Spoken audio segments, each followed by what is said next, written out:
திருத்தணி மலைக்கோவிலில் மத்திய இணையமைச்சர் கிஷன் ரெட்டியுடன் சாமி தரிசனம் செய்துவிட்டு திருச்செந்தூர் நோக்கி வெற்றிவேல் யாத்திரை துவங்கிய பாஜக தலைவர் எல் முருகன் உள்ளிட்ட 500க்கும் மேற்பட்ட பாஜகவினர் கைது செய்யப்பட்டனர்.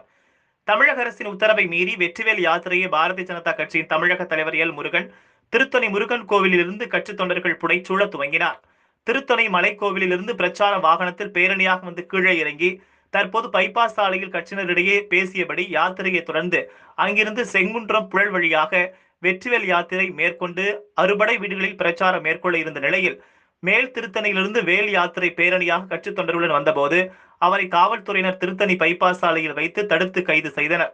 அவருடன் யாத்திரையில் பங்கேற்ற 500க்கும் மேற்பட்ட பாஜகவினர் கைது செய்யப்பட்டு 4 பேருந்துகளில் ஏற்றிச் செல்லப்பட்டு தனியார் திருமண மண்டபங்களில் தங்க வைக்கப்பட்டனர்.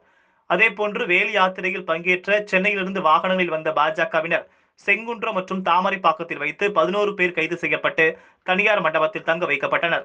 பொன்னேரியிலிருந்து வேல் யாத்திரையில் பங்கேற்க செங்குன்றம் நோக்கி சென்ற 100க்கும் மேற்பட்ட பாஜகவினரும் கைது செய்யப்பட்டு தனியார் மண்டபத்தில் தங்க வைக்கப்பட்டனர். திருத்தணி மலைக்கோவிலிருந்து திருச்செந்தூர் நோக்கி தமிழக பாஜக தலைவரும் வேல் பேரணியாக செல்ல முற்பட்ட போது போலீசாரால் தடுத்து கைது செய்யப்பட்ட சம்பவம் பாஜகவினுடைய கொந்தளிப்பை ஏற்படுத்தியுள்ளது. இதனால் தமிழகத்தின் பல்வேறு பகுதிகளிலும் பாஜகவினர் தமிழக அரசிற்கு எதிராக காவல்துறையினருக்கு எதிராகவும் எதிர்ப்பு தெரிவித்து கோஷம் எழுப்பி வருகின்றனர். செய்திகளை உடனுக்குடன் தெரிந்து கொள்ள கொளத்தூர் நண்பன் சேனலை சப்ஸ்கிரைப் செய்யுங்கள்.